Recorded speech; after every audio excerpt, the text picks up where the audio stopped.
Alright, let's talk about democracy, folks. It's a word that gets thrown around a lot, like sustainable or gluten-free, but what does it actually mean? In a nutshell, democracy is a system of government where the people have the power. That's right, the regular Joes and Janes, not just some fancy-pants elite.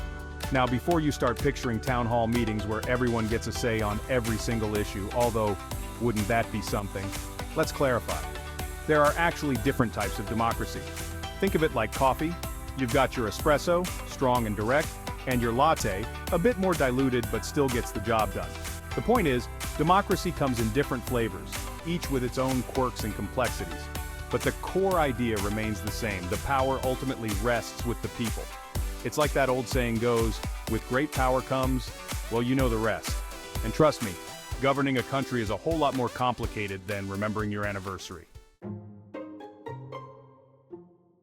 Democracy is about the people having a say. But how does that work in practice? There are a couple of main types of democracy. First, direct democracy. Everyone gets a vote on everything. Think ancient Athens, where citizens debated and voted on laws. But it's not practical for a modern nation-state. Imagine millions agreeing on a tax code. It would make the DMV look efficient. Enter representative democracy. We elect people to make decisions for us, like choosing a designated driver for politics. They make decisions reflecting the will of the people. But it doesn't always work out that way.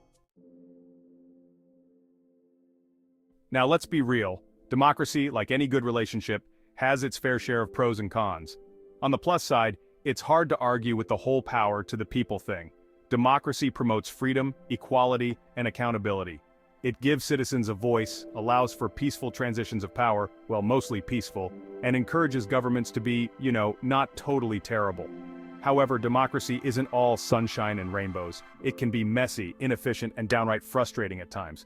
Political polarization can turn into a full-blown cage match, with each side refusing to budge an inch. Decision-making can be agonizingly slow, as everyone and their mother gets a chance to weigh in. And let's not forget the whole tyranny of the majority thing, where the rights of minorities can get trampled on in the name of the greater good. So, yeah, democracy is a bit like that friend who's always late, indecisive, and prone to dramatic outbursts. But hey, they're our friend, and despite their flaws, we wouldn't trade them for the world, right? Section 4. Hold up, there are other ways to run a country. Okay, so we've covered democracy and its various quirks. But what about the alternatives? Are there other ways to run a country that don't involve ballot boxes and campaign promises? First up, we have autocracy. This is the one-person-rules-everything model. Think emperors, dictators, and that one kid in kindergarten who always hogged the red crayon. Autocracies can be efficient, but lack transparency and accountability. Next, we have oligarchy, where a small group of elites holds all the power. Think wealthy families or a cabal of super-intelligent dolphins. Oligarchies can be stable but often unfair, prioritizing elite interests over the majority. Section 5. Democracy versus the rest. Who wears the governance crown? So, we've looked at democracy, autocracy, and oligarchy.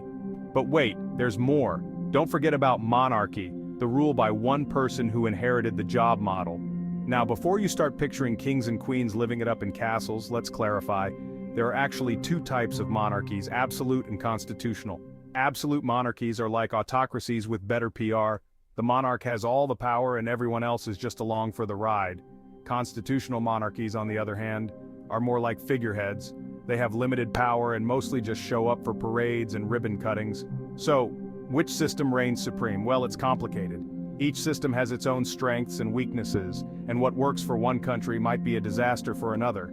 Democracy, for all its flaws, is still the best system we've come up with so far. It's the only system that guarantees basic rights and freedoms, allows for peaceful transitions of power, and gives everyone a voice, even if that voice is sometimes drowned out by the roar of the crowd.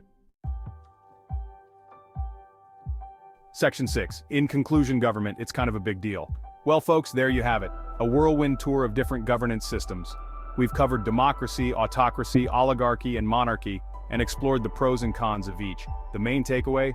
Government is a big deal. It affects every aspect of our lives, from the taxes we pay to the freedoms we enjoy. So next time you hear someone complaining about politics, don't just tune them out. Engage in the conversation, educate yourself, and most importantly, get out there and vote if you can.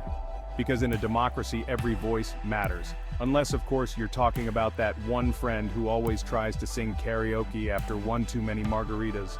Some voices are best left unheard.